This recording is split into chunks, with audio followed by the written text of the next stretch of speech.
Hello guys, this is Divyansh and you are watching daily current capsule.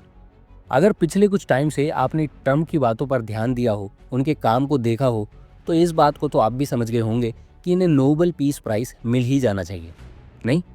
The president has now ended conflicts between Thailand and Cambodia, Israel and Iran, Rwanda and the Democratic Republic of the Congo, India and Pakistan, Serbia and Kosovo, and Egypt and Ethiopia. This means President Trump has brokered, on average, about one peace deal or ceasefire per month during his 6 months in office. It's well past time that President Trump was awarded the Nobel Peace Prize. इनके according इन्होंने कई देशों की Wars रुकवाई है और उनके बीच में शांति स्थापित करवाई है। चलिए, बाकी देशों की बात हम किसी दूसरी वीडियो में कवर करेंगे। आज हम फोकस करते हैं इंडिया और पाकिस्तान पे। क्या वाकई में ट्रंप ने इंडिया और पाकिस्तान के बीच में वॉर रुकवाई थी? और क्या यूएसए वाकई में चाहता है कि इंडिया और पाकिस्तान ना लड़ें, उन दोनों के बीच में शांति स्थापित हो जाए? क्योंकि अगर ऐसा हो जाता है तो इससे पाकिस्तान को तो बहुत नुकसान होगा, क्योंकि पाकिस्तान की गवर्नमेंट और उसकी मिलिट्री दोनों के पास कोई और काम तो है नहीं। ना तो उन्हें अपने देश से पॉवर्टी हटानी है, ना वहाँ की एजुकेशन सिस्टम ठीक करना है, ना वहाँ की इकोनॉमी को बूस्ट करना है। उन्हें ले दे के एक ही काम आता है, वो है आतंकवादियों को ट्रेन करना। और जब भारत के साथ कोई वॉर नहीं होगी और बॉर्डर पे पीस मेंटेन होगा, तो ऐसे में वो आतंकवादियों को ट्रेन करके क्या करेंगे? तो इससे पाकिस्तान को तो बहुत नुकसान होगा और यूएसए को पाकिस्तान से ज़्यादा नुकसान होगा।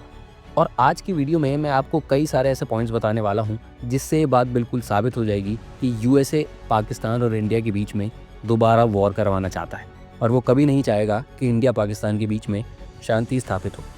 तो चलिए, बिना किसी देरी के इस वीडियो को स्टार्ट करते हैं।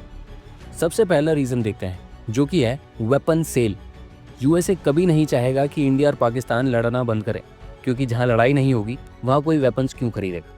और अगर पिछले 10 सालों की भी हम रिपोर्ट उठाकर देखें तो उससे पता चलता है कि इंडिया ने यूएसए से वेपन्स खरीदना कम कर दिया है। हम पहले उनसे काफ़ी ज़्यादा मात्रा में वेपन्स खरीदते थे, लेकिन अब इंडिजनाइजेशन की वजह से कह सकते हो, या वेरिएशन हमें चाहिए थी कि हमें रशिया से भी चाहिए, हमें फ्रांस से भी हमने वेपन्स लेने शुरू कर दिए, जर्मनी से भी लेते हैं, हम इसराइल से भी लेते हैं। इस वजह से भी हमने यूएसए से वेपन्स लेना थोड़ा कम कर दिया। इसके अलावा टेक्नोलॉजी ट्रांसफ़र भी एक रीज़न है।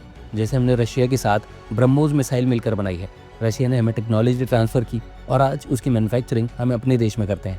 ऐसे ही हम फ्रांस के साथ भी कर रहे हैं, इसराइल के साथ भी कर रहे हैं। लेकिन जब बात आती है यूएसए की, तो यूएसए अपनी टेक्नोलॉजी आसानी से ट्रांसफ़र नहीं करता। इस वजह से भी हमने यूएसए से वेपन्स लेना थोड़ा कम कर दिया। और हाल ही में, जैसे आपको पता होगा, हमने उनका F-35 फाइटर जेट लेने से भी मना कर दिया है, जिसकी वजह से ट्रंप बहुत गुस्सा है। और आजकल हम पर जो ये टैरिफ्स बढ़ते जा रहे हैं, उसका एक रीज़न ये भी है कि हमने उनका फाइटर जेट लेने से मना कर दिया, जिसकी वजह से ट्रंप हमसे थोड़ा नाराज़ हो गए हैं। खैर, दूसरे पॉइंट पर चलते हैं। दूसरा रीज़न है इंडिया की ग्रोथ को रोकना। आज के टाइम इंडिया बहुत तेज़ी से डेवलप कर रहा है। हमारी इकोनॉमी बढ़ रही है, हमारा फॉरेक्स रिजर्व बढ़ रहा है, हमारी मिलिट्री स्ट्रेंथ बढ़ रही है और हमारी पॉपुलेशन, उसे कैसे भूल सकते हैं, वो भी बहुत तेज़ी से बढ़ रही है। तो इंडिया एक डेवलपिंग कंट्री है जिसे हर कोई पसंद करता है, लेकिन डेवलप्ड इंडिया को कोई पसंद नहीं करता। और ये बात खाली यूएसए पर ही नहीं, बल्कि यूरोपियन कंट्रीज़ और चाइना पर भी लागू होती है। कोई भी डेवलप्ड इंडिया नहीं चाहता।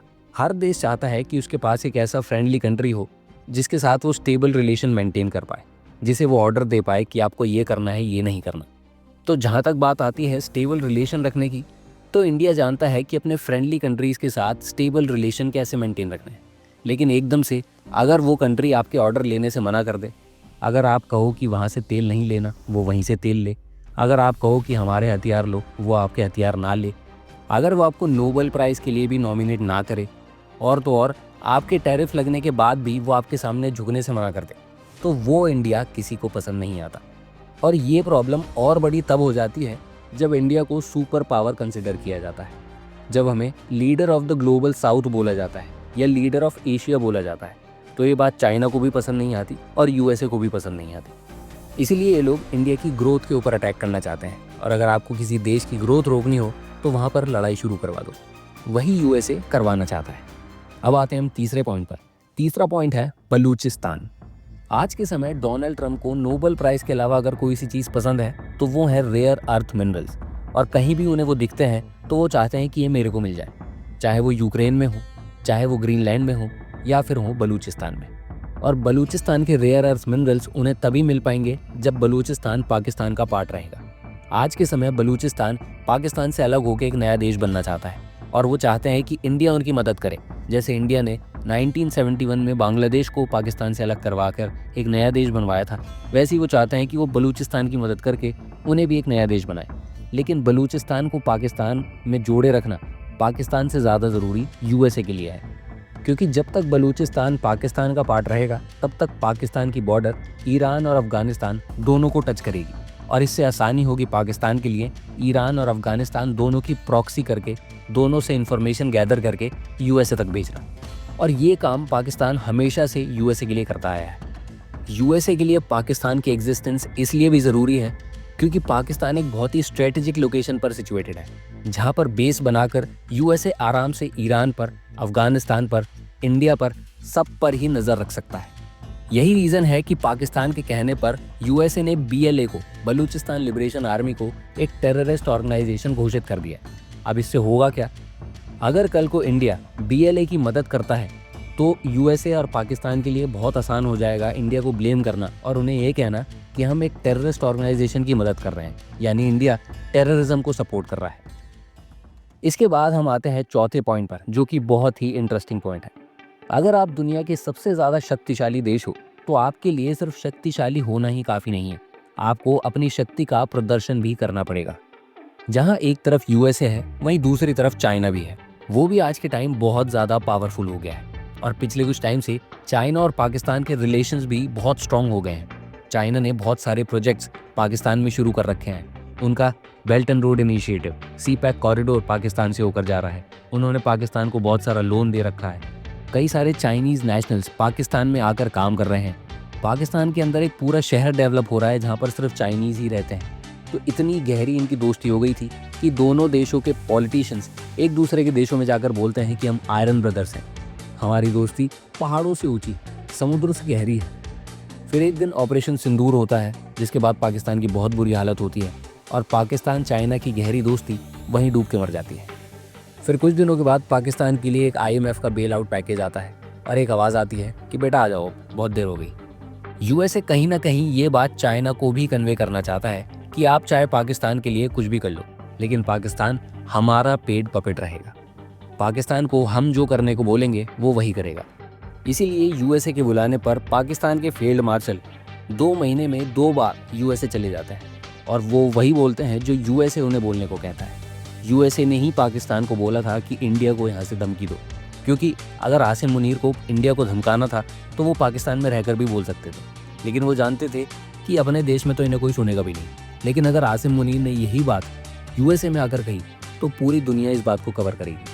उसके बाद क्या था? फिर तो इनके प्राइम मिनिस्टर हों, डिफेंस मिनिस्टर हों, इनके हर डिपार्टमेंट के मिनिस्टर ने इंडिया को थोड़ी थोड़ी देर में धमकियाँ देनी शुरू कर दी।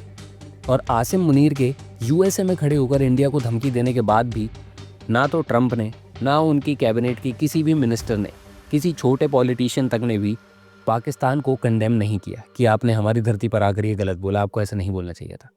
और यहीं से हम आ जाते हैं अपने 5वें पॉइंट, 5वें रीज़न पर, जो है इंडिया पाकिस्तान वॉर रुकवाने का क्रेडिट। पिछले कुछ हफ्तों में डोनाल्ड ट्रंप इस बात को कई बार रिपीट कर चुके हैं कि उन्होंने इंडिया पाकिस्तान की वॉर रुकवाई है और इंडिया के प्राइम मिनिस्टर पार्लियामेंट में खड़े होकर इस बात को मना कर चुके हैं। हमारे फॉरेन मिनिस्टर हों, हमारे कैबिनेट सेक्रेटरी हों, हर कोई इस बात को मना कर चुका है। कई बार हम मना कर चुके हैं कि ट्रंप ने इंडिया पाकिस्तान की वॉर नहीं रुकवाई।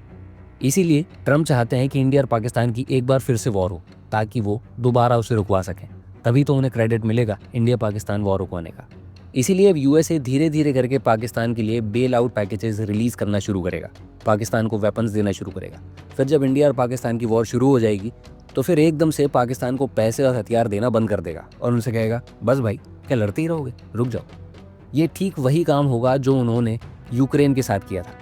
पहले यूएसए ने ही यूक्रेन को पैसे और हथियार दिए थे और कहा था ये बात तो तुम्हारी टेरिटोरियल इंटेग्रिटी पे आ गई, तुम में सेल्फ एस्टीम है कि नहीं, जाके लड़ो रशिया से। फिर जब यूक्रेन के हजारों सैनिक, उनके हजारों सिविलियंस मर गए, उनकी टेरिटरी रशिया ने कब्जा ली, उसके बाद यूएसए ने उन्हें हथियार और पैसे देने भी बंद कर दिए और कहा कि हम तो वॉर रुकवाने आए हैं, हम दोनों के बीच में शांति चाहते हैं और तुम हो कि लड़ाई जा रहे हो। यही सेम पॉलिसी यूएसए ने हर दूसरी कंट्री के साथ अपनाई है और इंडिया पाकिस्तान के साथ तो ये हमेशा से ही होता आ रहा है। चाहे 1965 वॉर की बात हो, जहां पहले यूएसए ने ही पाकिस्तान को वेपन्स और पैसे दिए थे इंडिया से लड़ने के लिए, और फिर बाद में इंडिया और पाकिस्तान दोनों के ऊपर आर्म्स एम्बार्गो लगा दिया और दोनों के बीच में सीज फायर करवा दी। चाहे उसके बाद 1999 कारगिल वॉर की बात हो, जहां दोबारा यूएसए ने ही पाकिस्तान को पैसे और हथियार दिए थे इंडिया से लड़ने के लिए, और फिर बाद में पाकिस्तान को प्रेशराइज करके वहीं वॉर रुकवा दी थी। या फिर 2001 पार्लियामेंट अटैक हो, जिसके बाद इंडिया ने अग्रेसिवली पाकिस्तान को अटैक किया था, लेकिन फिर दोबारा पाकिस्तान को यूएसए ने आके बचाया था। या फिर उसके बाद मुंबई अटैक 2008, उसके बाद भी इंडिया ने अग्रेसिवली पाकिस्तान के ऊपर एक्शन लिया था, लेकिन फिर से यूएसए ने आके पाकिस्तान और इंडिया के बीच में शांति स्थापित करवाई थी।